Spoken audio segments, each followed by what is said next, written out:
കോഴിവളം ഇതിന്റെ മുകളിലിട്ട് മണ്ണ് 2 പ്രാവശ്യം അങ്ങോട്ടും ഇങ്ങോട്ടും കോൺക്രീറ്റ് കൂട്ടും പോലെ കൂട്ടി ഇതിൽ കളർമേനിയൊക്കെ ചെയ്യാം. അപ്പൊ ഇതിൽ നമ്മൾ കോഴിവളം ഇട്ട പോലെ തന്നെ തോന്നില്ല. അപ്പൊ ഇതിൽ നമ്മൾ കോഴിവളം ഇട്ടതാണെന്ന് തന്നെ അറിയണില്ല.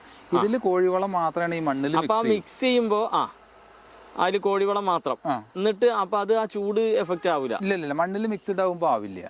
നേരിട്ട് ഇടുമ്പോഴാണ് നേരിട്ടിട്ട് നമ്മൾ അതിന്റെ ചോട്ടിലേക്ക് ഇടുമ്പോഴോ അല്ലെങ്കിൽ നേരിട്ട് നമ്മൾ ഗ്രോ ബാഗ് എന്ന് പറയുമ്പോൾ മണ്ണിട്ടിട്ട് കോരിയിട്ടിട്ട് മണ്ണിട്ട് അതിന്റെ മുകളിൽ മണ്ണൊക്കെ ഇട്ട് വെക്കുമ്പോഴൊക്കെയാണ് അങ്ങനെ പ്രശ്നങ്ങൾ കട്ടയായിട്ട് അറിയണന്നല്ല അതില്. സുഹൃത്തുക്കളെ നമസ്കാരം, ഓർഗാനിക് കേരളത്തിന്റെ പുതിയ വീഡിയോയിലേക്ക് എല്ലാവർക്കും സ്വാഗതം. നമ്മൾ ഇന്ന് നമ്മുടെ അജിയേട്ടന്റെ ഒരു വീഡിയോയുമായിട്ട് വീണ്ടും വന്നിരിക്കുകയാണ്. അജിയേട്ടൻ എല്ലാവർക്കും സുപരിചിതനാണ്. നമ്മുടെ ഓർഗാനിക് കേരളത്തിലൂടെ ഒരുപാട് കൃഷികൾ അജിയേട്ടൻ ചെയ്തിട്ടുണ്ട്. അപ്പോൾ ഇന്ന് നമ്മൾ അജിയേട്ടന്റെ ഏറ്റവും വലിയ പ്രത്യേകത നിങ്ങൾക്ക് മുൻകാല വീഡിയോകൾ കാണുമ്പോൾ നിങ്ങൾക്ക് മനസ്സിലാകുന്നുണ്ടാവും. എന്താണെന്ന് ചോദിച്ചാൽ അജിയേട്ടൻ്റെ ഏറ്റവും വലിയ പ്രത്യേകത അജിയേട്ടൻ പുതിയ കൃഷികൾ പരീക്ഷിച്ച് ആ പരീക്ഷിച്ചതെല്ലാം വിജയത്തിലേക്ക് എത്തിക്കുന്ന ഒരാളാണ് അജിയേട്ടൻ. അപ്പോൾ അങ്ങനെയുള്ളൊരു കൃഷി രീതിയാണ് ഇന്ന് നിങ്ങൾക്ക് നമ്മൾ പരിചയപ്പെടുത്തി തരുന്നത്. അതായത് എല്ലാ ആളുകൾക്കും, ഒരുപാട് ആളുകൾക്ക് അല്ലെങ്കിൽ നമ്മുടെ പഴമക്കാർക്കൊക്കെ അറിയാൻ പറ്റുന്ന ഒരു ചീരയാണ് പൊന്നാങ്കണ്ണി ചീര. ഒരു പക്ഷേ ഈ കാലത്ത് അത് വളരെ ദുർലഭമായിട്ടാണ് നമ്മുടെ നാട്ടിൻപുറങ്ങളിൽ കൃഷി ചെയ്യുന്നത്. ഒരു കാലത്ത് നമ്മളിവിടെ നിറയെ ഉണ്ടായിരുന്ന ഒരു കൃഷി രീതിയാണ്. ഇന്നത് തമിഴ്നാട്ടിൽ സുലഭമായി ചെയ്യുന്നുണ്ട്. പക്ഷേ കേരളത്തെ സംബന്ധിച്ച് വളരെ കുറഞ്ഞ രീതിയിലാണ് അത് ചെയ്യുന്നത്. അപ്പോൾ പൊന്നാങ്കണ്ണി ചീര ഇനി ഒരു പക്ഷേ നമുക്ക് നോക്കാൻ കഴിയും. ഈ അടുക്കളത്തോട്ടങ്ങളിലൊക്കെ ഒരു വിപ്ലവം സൃഷ്ടിക്കാൻ വരുന്ന ഒരു ഇനം കൂടിയാണിത്. കാരണം പൊന്നാങ്കണ്ണി ഇപ്പോൾ നമ്മുടെ കേരളത്തിലേക്ക് പല ആളുകളും ചെറിയ രീതിയിൽ കൃഷി ചെയ്ത് തുടങ്ങിയിരിക്കുന്നു. അപ്പോൾ നമ്മൾ പൊന്നാങ്കണ്ണി ചീരയുടെ കൃഷി രീതിയെ പറ്റിയിട്ടും അതിൻ്റെ ഗുണങ്ങളെ പറ്റിയിട്ടുമാണ് ഇന്ന് നമ്മൾക്ക് അജിയേട്ടൻ പറഞ്ഞു തരുന്നത് നമ്മുടെ വീഡിയോയിലൂടെ. അപ്പോൾ നമ്മൾ ഇന്ന് ഗ്രോ ബാഗിലേക്ക് എങ്ങനെ മാറ്റി നിറയ്ക്കാം അതാണ്. അജിയേട്ടൻ്റെ അടുത്ത് ഒരുപാടൊന്നുമില്ല. അജിയേട്ടൻ കുറച്ച് തമിഴ്നാട്ടിൽ നിന്നും മറ്റു പല ഭാഗങ്ങളിൽ നിന്നായി കളക്ട് ചെയ്ത് കൊണ്ടുവന്ന് ഗ്രോ ബാഗിൽ ഉണ്ടാക്കിയിട്ട് അതിനെ ഗ്രോ ബാഗിലേക്ക് മാറ്റി നട്ടുകൊണ്ടിരിക്കുന്ന ഒരു സമയമാണിത്. അപ്പോൾ അജിയേട്ടൻ ഇങ്ങനെ ഒരു സാധനം പറഞ്ഞപ്പോൾ എനിക്കും ഭയങ്കര താല്പര്യമായിരുന്നു. ഇത് ഞാനും ആദ്യമായിട്ടാണ് ഈ പൊന്നാങ്കണ്ണി ചീര കാണുന്നത്. അപ്പോൾ അതിൻ്റെ വിശേഷങ്ങളാണ്. അപ്പോൾ എങ്ങനെയാണ് നമ്മളത് ഗ്രോ ബാഗിലേക്ക് മാറ്റി നമ്മൾ അടുക്കളത്തോട്ടങ്ങളിലൊക്കെ നട്ടു വളർത്തി ഇതിനെ നമ്മുടെ കേരളത്തിൻ്റെ എല്ലാ ഭാഗങ്ങളിലേക്കും എത്തിക്കേണ്ടത് എന്നുകൂടി നമ്മുടെ ഈ വീഡിയോയിലൂടെ ഒരു സന്ദേശം നൽകുക എന്നുകൂടി നമുക്കുണ്ട്. അപ്പോൾ തീർച്ചയായിട്ടും നമ്മുടെ ഈ വീഡിയോ കാണുക. നമുക്ക് നമ്മുടെ വീഡിയോയിലേക്ക് പോവാം. എന്താണ് നമ്മുടെ പൊന്നാങ്കണ്ണി ചീരയുമായി ബന്ധപ്പെട്ട് എന്താണ് അതിൻ്റെ പ്രത്യേകത? എവിടുന്ന അജിയേട്ടൻ ഇത് കളക്ട് ചെയ്ത് എന്തൊക്കെ അതിന്റെ കാര്യങ്ങൾ? നമ്മുടെ നാട്ടുകളിലൊക്കെ ഉണ്ടായിരുന്നു. ഇപ്പൊ കൂടുതലായിട്ടും തമിഴ്നാട്ടിലാണ് ഈ പൊന്നാങ്കണ്ണി ചീര. തമിഴ്നാട്ടിൽ ധാരാളം ഉണ്ട്. അതല്ലേ? അപ്പൊ നമ്മള് ഇങ്ങനെ പണ്ടുണ്ടായിരുന്നു. പിന്നെ അതങ്ങനെ വംശനാശപ്പെട്ട് പോയി. നമ്മള് പിന്നെ എറണാകുളത്തെ ഒരു ടീമിന്റെ പിന്നെ തമിഴ്നാട്ടിൽ നിന്നും കുറച്ച് 2 സ്ഥലത്തുനിന്ന് കൊടുന്നു. ഇനിയിപ്പോ രണ്ടും അപ്പോൾ ഒരേ സെയിം സാധനം തന്നെയാണ് പറയും.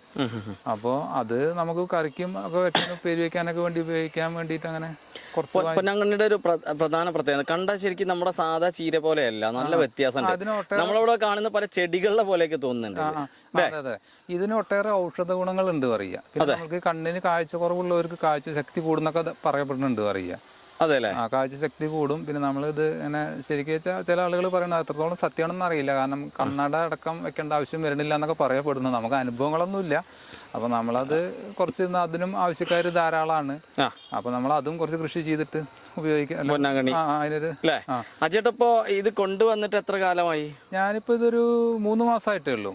അതെ, 3 മാസമായിട്ട് നമ്മൾ കൊണ്ടുവന്ന് വളർത്തിയെടുത്തിട്ട് ഇപ്പൊ നമ്മൾ ഗ്രോ ബാഗിലേക്ക് മാറ്റി വെച്ചുകൊണ്ടിരിക്കുകയാണ്. അങ്ങനെ പറിച്ച് ഇങ്ങനെ മാറ്റി വെച്ച് വരികയാണ്. ശരിക്കും ഇത് നമ്മുടെ മറ്റേ ചീര നടുന്ന പോലെ തന്നെ നമ്മളെ മണ്ണിൽ നടുന്ന ഇതല്ലേ? അതായത് ഗ്രോ ബാഗിലല്ല ഞാൻ ചോദിച്ചത്, പറമ്പുകളിൽ നട്ടു വളർത്തിയിട്ട് ഉണ്ടാക്കുന്ന ഒരു സംഭവം തന്നെയാണല്ലോ ഇതല്ലേ? അതെ. ഇതിന്റെ നടൽ രീതി ഭയങ്കര സിമ്പിൾ ആണ് പറയാ. കാരണം ഇത് നമുക്ക് തല നുള്ളി കൂർക്ക വെക്കും പോലെ വെച്ചാൽ എന്നിട്ട് വൈകുന്നേരത്ത് ഒന്ന് വെള്ളം തളിച്ചാൽ മതി. അങ്ങനെ 2-3 ദിവസം വെള്ളം തളിക്കുക. അപ്പൊ എന്നിട്ട് അത് തന്നെ അതിന് ഒന്നും മിസ്സിംഗ് ആവാതെ ഒരൊറ്റൊന്നും കേടൊന്നും പോവാതെ കംപ്ലീറ്റ് വേര് പിടിക്കും. ഇത് കംപ്ലീറ്റ് തല നുള്ളുക ചെയ്യുക. തല നുള്ളിയിട്ടാണ് നമ്മൾ വെക്കുന്നത്. കാരണം ഞാൻ കുറച്ചേ വാങ്ങിച്ചുള്ളൂ. 2 ഭാഗത്തും പാടായിട്ട് ഒരു 10 തല എനിക്ക് കിട്ടിയുള്ളൂ. 10 തല കിട്ടിയപ്പോൾ നമ്മൾ അത് ഇങ്ങനെ വല്ലാതെ വളരാൻ നിർത്താതെ നമ്മളത് വരുന്നത് തല നുള്ളിയേച്ച് ഇങ്ങനെ ഗ്രോ ബാഗിലേക്ക് മാറ്റി വരികയാണ്. അത് ഫുള്ള് മൂപ്പൊന്നും അല്ലെങ്കിൽ തണ്ട് നല്ല മൂപ്പൊന്നും വേണ്ട. അല്ല ചേട്ടാ, അപ്പോഴേ ഇത് നമ്മൾ മറ്റു ചീര നടന്ന പോലെ ഇതിന്റെ വിത്തില്ല? ഇല്ല, വിത്തില്ല. അതെ, ഇത് അങ്ങനെ ഹൈറ്റ് വരൂല്ലേ? നല്ല ഹൈറ്റ് വരും. നമ്മൾ നല്ല വളക്കിട്ട് കഴിഞ്ഞാൽ അത്യാവശ്യമൊക്കെ നല്ല ഹൈറ്റ് വരുന്നതാണ്. പക്ഷെ നമ്മളിവിടെ ഹൈറ്റ് വരാൻ നിർത്തിയിട്ടില്ല. കാരണം നമ്മൾക്ക് ഇത് മാക്സിമം ഇനി മഴയൊക്കെ പെയ്ത് വെള്ളം കൂടും നമ്മൾ ഗ്രോ ബാഗിലോ അല്ലെങ്കിൽ ഓപ്പൺ സ്ഥലത്തൊക്കെ വെക്കുമ്പോൾ പിന്നെ ഇത് നടുമ്പോൾ എന്താ വെച്ച് കഴിഞ്ഞാൽ ഞാനിവിടെ ചെയ്തിരിക്കുന്നത് നമ്മൾ തണലിലാണ് വെക്കുക. ഗ്രോ ബാഗൊക്കെ നിറച്ച് ആദ്യം കുറച്ച് കോഴിവളം ഇട്ടിട്ട് മണ്ണൊന്ന് മിക്സ് ചെയ്യും. കോഴിവളമൊക്കെ ഇട്ട് മണ്ണ് മിക്സ് ചെയ്യും. എന്നിട്ട് പിന്നെ മറ്റേ ആട്ടുംകാട്ടപ്പൊടി മണ്ണും പാടെ മിക്സ് നിറയ്ക്കുക ചെയ്യുക. മണ്ണ് നിറച്ചിട്ട് ആട്ടുംകാട്ടം പകുതി ഫുള്ള് പൊടിക്കാതെയാണ് ഇടുന്നത്. കാരണം പൊടിച്ചിട്ട് ഇതിന് ഒറ്റയടിക്കുള്ള വളമൊക്കെ പാടെ വലിച്ചു പോകണ്ട. ഇതിപ്പോൾ നമ്മൾ പറിച്ച് വെക്കാനോ അല്ലെങ്കിൽ ഒന്നുമല്ല, അതിലിങ്ങനെ വളർത്തി വരാനാണല്ലോ. അപ്പോൾ അത് കുറേ കാലം അതിലിങ്ങനെ വളർന്നു വരണ്ടല്ലോ വിചാരിച്ചിട്ട് പതുക്കെ പൊടിക്കാതെ ഇട്ട് കഴിഞ്ഞാൽ ആട്ടുംകാട്ടം വളരെ പതുക്കെ പിടിക്കുള്ളൂ. നമ്മൾ പൊടിച്ചിട്ട് കഴിഞ്ഞാൽ തന്നെ ആട്ടുംകാട്ടം ഈ ഒരു മണ്ണിൽ നമ്മൾ എന്തെങ്കിലും കൃഷിയിലിട്ട് കഴിഞ്ഞാൽ ഈ വർഷം തേനേക്കായും കൂടുതൽ അതിൻ്റെ ഉപയോഗം ഉണ്ടാവുക അടുത്ത വർഷമാണ് കൂടുതൽ പറയപ്പെടുക. അപ്പൊ ഇത് നമ്മൾ ഗ്രോ ബാഗിൽ നിന്ന് നമ്മൾ അടിയിൽ നിന്ന് കിഴങ്ങോ കാര്യങ്ങളോ ഒന്നും അല്ലാത്ത സ്ഥിതിക്ക് എത്ര വർഷം വേണമെങ്കിലും ഗ്രോ ബാഗിൽ നിർത്താലോ. അപ്പൊ അത് കണക്കാക്കിയിട്ട് പൊടിക്കാതെയാണ് ഇടുന്നത്. ഇതിന്റെ പ്രത്യേകത ഇത് എന്താ കളർ ശരിക്കും നമ്മുടെ ഈ റെഡ് കളർ തന്നെയാണ് അല്ലേ? അല്ല, ഇത് വെയിലത്ത് വെച്ച് കഴിഞ്ഞാൽ അങ്ങനെ ഒരു റെഡ് കളർ ആയിട്ടാണ് വരുന്നത്. പച്ച കളറും ഉണ്ട്. ഇതിപ്പോ അവിടെ എത്ര നേരം വെയിലായിരുന്നു. വെയിലാകുമ്പോ നമുക്ക് റെഡ് കളർ ആയിരിക്കും. തണലത്തേക്ക് വെച്ച് കണ്ടോ അതേപോലെ പച്ച. പിന്നെ അടിയിലായിരിക്കും ഇതിന്റെ റെഡ് കളർ വരിക. ഇത് തണലിലാണ്. ഇത് ഫുള്ള് കംപ്ലീറ്റ് പച്ചയല്ലേ? പച്ച ഇങ്ങനെ അടിയിൽ ചോപ്പ് കളറായിരിക്കും.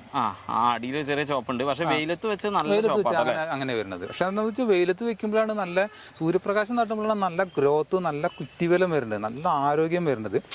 അപ്പൊ അജിയേട്ടാ ഇതാണ്ടോ, ഇതാണ് അജിയേട്ടൻ മാറ്റി വെച്ചിട്ടുള്ളത് കഴിഞ്ഞ ദിവസങ്ങളിൽ അല്ലേ? ഇതിപ്പോ എത്ര ദിവസമായി അജിയേട്ടാ? അങ്ങനെ ഇന്നേക്ക് 3 ദിവസമായിട്ടേ ഉള്ളൂ. 3 ദിവസമായിട്ടുള്ളൂ. അതുകൊണ്ടാണ് ചിലതൊക്കെ ഇങ്ങനെ വേര് പിടിച്ച് വരുന്നേ ഉള്ളൂ. അതെ, വേര് പിടിച്ച് വരുന്നുള്ളൂ. ഉഷാറായിട്ട് വരുന്നു. അതൊരാഴ്ച കഴിയുമ്പോഴേക്കും ക്ലിയർ ആവും. ഇത് എത്ര ഗ്രോ ബാഗിൽ നിങ്ങൾ ഇങ്ങനെ വെച്ചിട്ടുണ്ട്? ഇതില് 10-40 ഗ്രോ ബാഗ് ഉണ്ട്.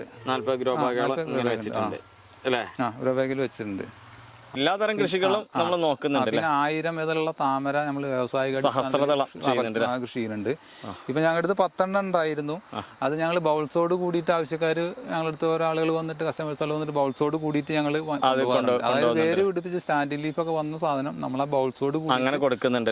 എടുത്തൊക്കെയാണെന്ന് വെച്ചാൽ അവരുടെ വണ്ടി നമ്മളവിടെ കൊണ്ട് ഇറക്കി കൊടുക്കും. ഇതിൽ ഞാൻ വേറൊരു കാര്യം ചോദിക്കട്ടെ, നമ്മുടെ ഈ പൊന്നാങ്കണ്ണിയിലേ ഇത് ഈ ഇലകളിലൊക്കെ കണ്ടോ അങ്ങനെ ഒരു പുഴുക്കേട് പോലെ ഒരു എന്താ പറയാ ഓട്ടം ഇങ്ങനെ കാണണം.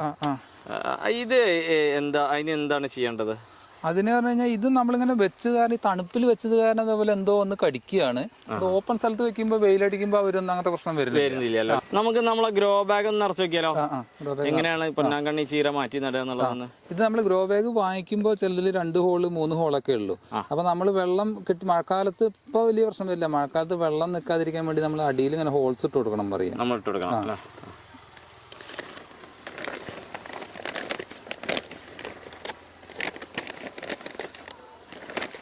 ഇത് നമ്മൾ കുറച്ച് ഇങ്ങനെ മടക്കി തെരച്ച് വെച്ചിരിക്കുകയാണ്. കാരണം നമുക്ക് ഇനി എന്തെങ്കിലും വീണ്ടും വളക്കിടാൻ തോന്നി കഴിഞ്ഞാൽ അപ്പൊ നമുക്കിത് മണ്ണ് വളമിട്ടിട്ട് കുറച്ച് മണ്ണ് മുകളിലിട്ട് കഴിഞ്ഞാൽ വേഗം ദ്രവിച്ച് പിടിച്ചോളൂ.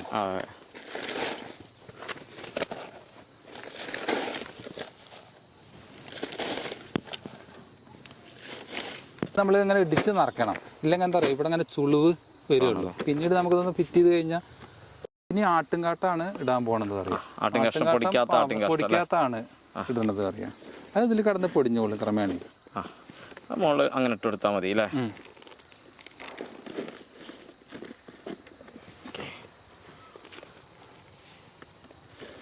ഒരു 3-4 പാത്രം അല്ലേ? അതൊക്കെ ഇതിൽ കടന്ന് പൊടിഞ്ഞോളൂ. പിന്നെ ഞങ്ങൾ വേസ്റ്റ് ഡീകമ്പോസ്റ്റ് കൊയ്ക്കി. ഇനി ഇതിന്റെ മുകളിൽ മണ്ണിടണ്ടേ? മുകളിൽ മണ്ണിടണം. ശരി.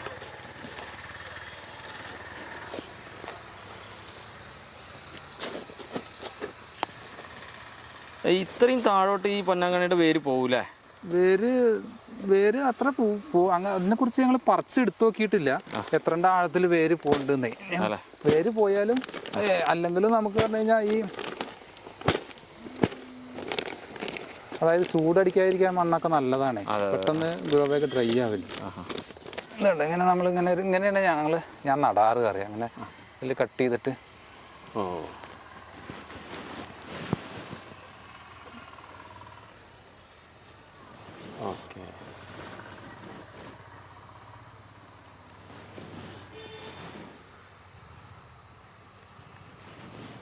അത്രേ പണിയുള്ളൂ അറിയാം.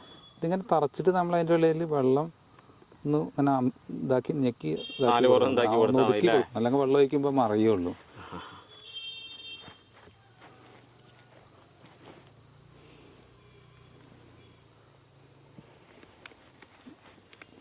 അല്ലെങ്കിൽ നനയ്ക്കുമ്പോഴൊക്കെ മറിയുള്ളൂ. അഥവാ മഴയൊക്കെ പെയ്യുമ്പോൾ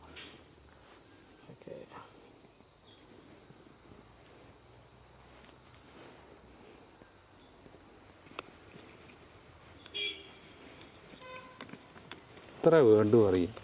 ഇതിനി നേരിട്ട് നമ്മൾ വെയിലത്ത് വെക്കരുത് എന്ന് മാത്രം. ഒന്ന് വേര് പിടിച്ച് ഒരാഴ്ച തണുപ്പിൽ വെക്കണം. വെയിലടിക്കാത്തോടത്ത് വെച്ചാൽ ഒറ്റ ഒന്നും ഇതില പോവില്ല. ഇത് നമ്മളെ സ്പ്രെയർ ഉണ്ടെങ്കിൽ അങ്ങനെ അടിച്ചു കൊടുത്താലും മതി. പമ്പ് ഉണ്ട് വെച്ചാലേ പറഞ്ഞു പോരാത്ത രീതിയിൽ അങ്ങനെ ചെറുതായിട്ട് നനച്ചെടുത്തായില്ലേ. ഇത് ഒരു സൈസ് ചീരയാണ്. എന്താണ് ഇതൊരു സൈസ് ചീരയാണ് പറയുക. ഇത് പൊന്നാങ്കണ്ണി ചീര അല്ല പറയുക. നാട്ടിൽ നമ്മൾ റോഡ് സൈഡ് കൂടെ ധാരാളം കാണാണ്. ചില ആളുകൾ ഇതാണ് പൊന്നാങ്കണ്ണി ചീര എന്നാണ് ധരിച്ചു വെച്ചിരിക്കുന്നത്. ഇത് പൊന്നാങ്കണ്ണി ചീരയല്ല, ഇത് വേറെ സൈസ് ചീരയാണ് പറയാം. അതല്ലേ. ഇത് ഈ ഭക്ഷണത്തിന് ഉപയോഗിക്കുന്നതാണോ? ഇത് അങ്ങനെ കറക്കി ഉപയോഗിക്കണ തന്നെ തോന്നുന്നുണ്ട് പറയാം. പക്ഷെ അതിന്റെ അത്ര തന്നെ ഗുണമില്ല. ഇത് ധാരാളം ഇങ്ങനെ പറമ്പുകളിലും തോട്ടങ്ങളിലും റോഡ് സൈഡിലൊക്കെ ധാരാളം കാണാൻ അറിയാം. അതല്ലേ. ഇത് അതിന്റെ അത്ര പൊന്നാങ്കണ്ണി ചീരയുടെ അത്ര ഗുണങ്ങളൊന്നുമില്ല. ഇല്ല അല്ലേ.